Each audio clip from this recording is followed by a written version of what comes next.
Hi guys, this is Antonio and today we are going to discuss the chapter 4 of The Intelligent Investor. Chapter 4, Benjamin Graham starts discussing the general portfolio policy of the defensive investor. In this chapter in particular, Benjamin Graham discusses the bond component of the defensive investor's portfolio. In chapter 5, Benjamin Graham will discuss the stock component of the portfolio. So in the introduction of the chapter, Benjamin Graham starts by saying that even though it has always been thought that the amount of return should depend on the amount of risk that someone is willing to take, Benjamin Graham's view is quite different. He believes that the rate of return sought should depend on the amount of intelligent effort that the investor is willing to make. So therefore, the lower the effort, the lower the return. The higher the effort, the higher the return.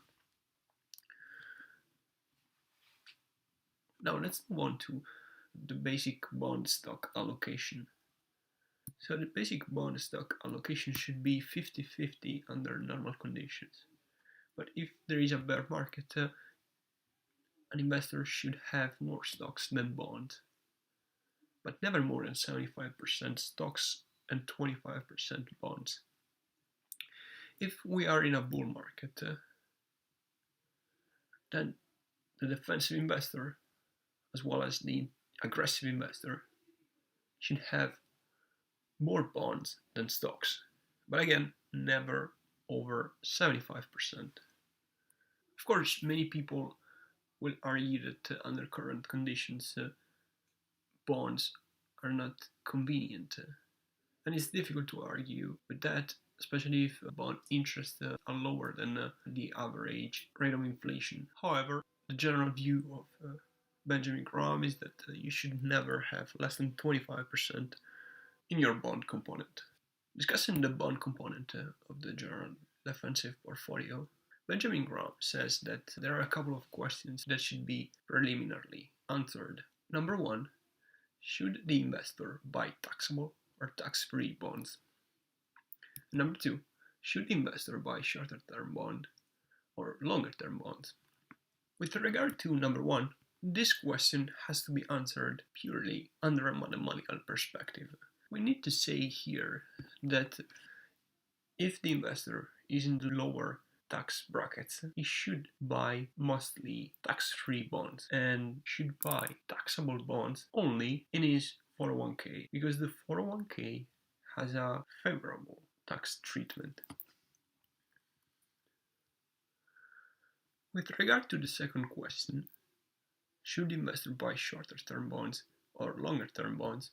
It depends on what the investor wants. So if the investor wants to assure himself against a decline in the price of his bonds, then he should buy short-term bonds. But there's a catch: a lower annual yield, and is going to lose the possibility of a gain in the principal value. Later in the chapter, Benjamin Graham starts discussing the different types of bonds, and he discusses in particular the rate of return, the tax treatment, and the safety of the bond.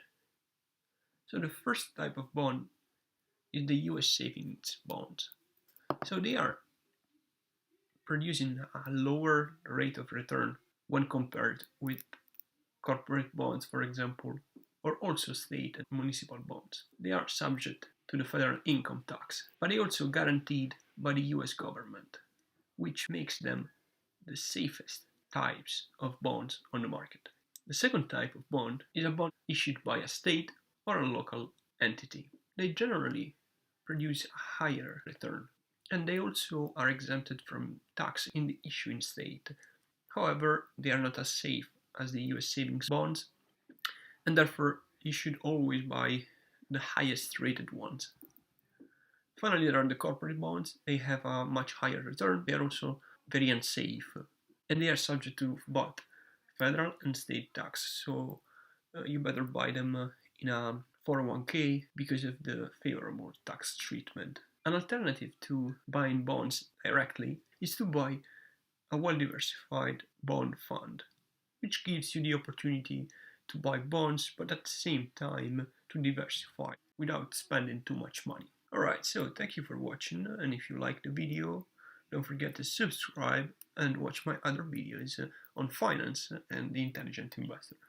Bye everyone.